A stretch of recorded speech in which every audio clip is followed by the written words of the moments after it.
జ్యోతిష శాస్త్రం ప్రకారం 2025వ సంవత్సరం జనవరి నెల 3వ తేదీ శుక్రవారం రోజున వృశ్చిక రాశి వారు ఎటువంటి శుభ అశుభ ఫలితాలను పొందుతారో తెలుసుకోవాలంటే ఈ వీడియోని స్కిప్ చేయకుండా పూర్తిగా చూడండి.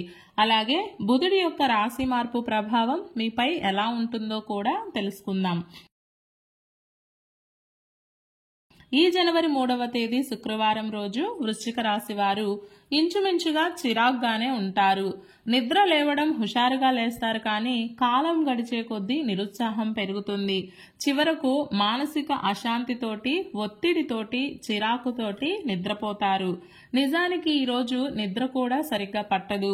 ఒక్క మాటలో చెప్పాలంటే ఫ్రెష్గా మొదలైన ఈ రోజు విసుగ్గా పూర్తవుతుంది. ఉదయం 11 గంటల తర్వాత నుండి పనుల వాయిదాల రూపంలో కొనసాగుతాయి. అప్పులు చేయక తప్పని పరిస్థితులు గోచరిస్తున్నాయి. పెట్టిన వస్తువులు పెట్టిన చోట కనిపించకపోవటం వలన కాస్త ఆందోళనకు గురవుతారు. ఎదుటివారికి ఇచ్చిన మాటను తప్పుతారు. దీనివలన సమాజంలో గౌరవ మర్యాదలకు కాస్త భంగం వాటిల్లవచ్చు. దయచేసి జాగ్రత్త వహించండి. మొత్తం మీద వృశ్చిక రాశి వారు ఈ రోజంతా చాలా అప్రమత్తంగా ఉండాలి. ముఖ్యమైన మరియు కీలకమైన అంశాల పట్ల ఎంత కేర్ఫుల్గా ఉంటే అంత మంచిది. బుధుడి యొక్క రాశి మార్పు కారణంగా వృశ్చిక రాశి వారు కొన్ని వ్యవహారాల్లో జాగ్రత్తగా ఉండాలి. ఈ బుధుడి రాశి మార్పు వలన కొన్ని విచిత్రమైన సంఘటనలు చోటు చేసుకుంటాయి. ఆదాయం బ్రహ్మాండంగా ఉన్నట్లు ఉంటుంది, కానీ ఏమీ ఉండదు. పనులన్నీ అయినట్లుగా ఉంటాయి, కానీ కావు. అంటే ప్రతిదీ సాగుతూ ఉన్నట్లే ఉంటుంది తప్ప ఫలితం మాత్రం పూర్తిగా అందదు. మానసిక అశాంతి ఎక్కువగా ఉంటుంది. ఎందుకు వస్తుందో తెలియదు, కానీ అనవసరంగా కోపం వచ్చేస్తుంది. దీనివలన గొడవలు పెరుగుతాయి. హద్దు మీరి మాట్లాడతారు. దీనివలన కూడా తగాదాలు చోటు చేసుకోవచ్చు. సర్దుకుపోయే గుణం కొంచెం తక్కువగా ఉంటుంది. మాట విషయంలో జాగ్రత్తగా ఉండాలి. స్పష్టంగా చెప్పాలంటే ఇంట మరియు బయట కల్లోలాలు, కలతలు, తగాదాలు వస్తాయి. కాబట్టి అప్రమత్తంగా ఉండండి.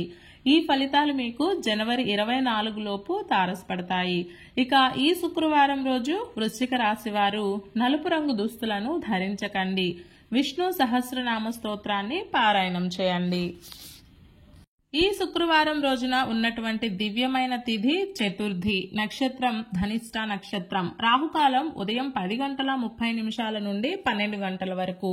యమగండం మధ్యాహ్నం 3 గంటల నుండి 4:30 వరకు. అలాగే ఈ రోజు యొక్క శుభ సమయాలు మధ్యాహ్నం 1:50 నుండి 2:50 వరకు. ఈ రోజు యొక్క పంచాంగం ప్రకారం రోజువారీ సాధారణ కార్యక్రమాలకు మాత్రమే కాలం అనుకూలంగా ఉంది.